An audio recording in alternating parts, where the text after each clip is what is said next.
If you're up for a good laugh, be sure to check out my comics on Instagram at JMan's Comic Book Adventures. Alright, London Lad Lost in Asia, and today I'm going to be talking about how you should draw every single day, but what you should really do is really vary the intensity of your drawing. Just because you're drawing every single day, I don't advise you go balls to the walls every single day. I vary my intensity, right? I make sure that some days when I've got a lot of time, I can like really push it hard. And like sometimes that's when I'm doing comics that are 6 hours long projects. I've had some comics that took me like nearly 7 or 8 hours, I think. Maybe I'm overestimating, maybe they were like 6.5 hours, but some of my comics have definitely taken me 6 hours to do. And I've had certain comics that have taken me 50 minutes to do.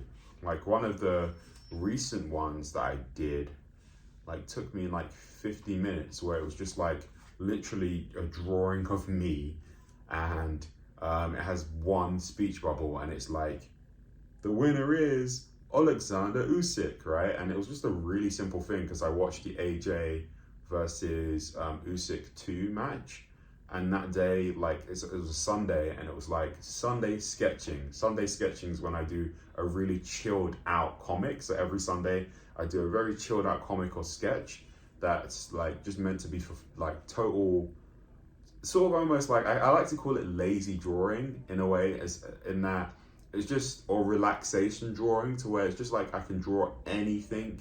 It can literally be my character, my OC, like not OC, but my avatar. It could be my avatar laying on a beanbag. I've done like a few sketches like that. And that sketch was just me like on my phone, single panel, like black and white, just reacting to the result of that match. And again, that's not a super intense drawing to do. It took me like 45 minutes to do. Whereas some of my comics have been like 4 or 5 pages. Like one of the more intense ones that did take me a long time was the one about my girlfriend, and like how to give your girlfriend advice. How to give your girlfriend advice took me all day, literally that day, I remember. It took me a long time, like probably at least 6 hours was spent on how to text your, no, how to impress your girlfriend. I should do how to text your girlfriend as well, that's a good idea. And it just goes to show, like, if I were to go to balls to the walls every single day with my comics, I feel as though I'd get burnt out and I wouldn't be able to be consistent for the next 2 years that I plan to do these comics, at least 2 years, right? Because I'm interested in animation, so I want to expand out to animation, but that's for the future and that's for another video.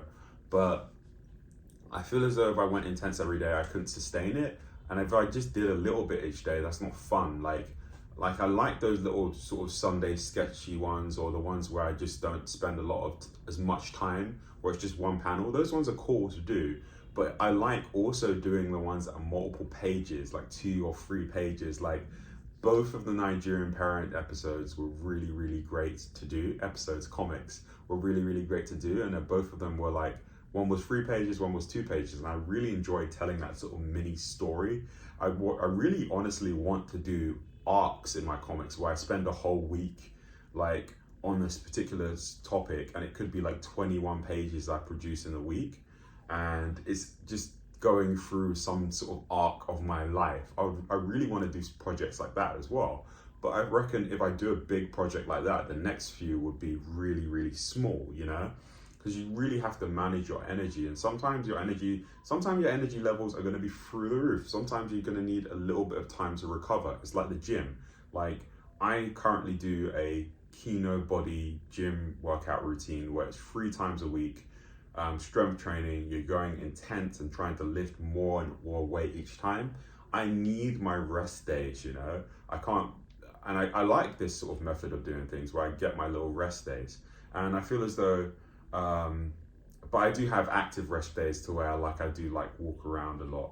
And sometimes I do sports, you know, but it's not lifting, right? And that's the way I see my art. Like sometimes I have intense days with my comic, and sometimes I have like an active rest day where I'm still drawing, but it's not as like as big of a project. So my brain has a chance to recover for when I do a bigger project. I just think it's so unrealistic to unrealistic to like to yourself, I was going to say, but it's true, yeah, to yourself, you're being unrealistic and having these too high of standards for yourself. If you're expecting yourself to just push the limits each and every single comics, is just unsustainable, you know, or every single illustration you do. I think it is kind of unsustainable. Some people are able to do that if they don't have like really fixed deadlines, right? Let's say if they can upload or produce anytime they want, yeah, they can make bigger and bigger projects or better quality projects each time, which is great. But if you're like me, you have a daily schedule or a weekly schedule or like 2 times a week, it can be really hard to top yourself each time, like completely as a project. I understand the theory of the 1% improvement, try and improve on a skill of your video making or your art 1%. That's true, but that's like 1% increments, right? It's not these big, everything needs to be way better than the last. Like, I just feel as though that's so unrealistic, and it is a way to burn yourself out. So this is a really short video. Just, guys, pace yourselves.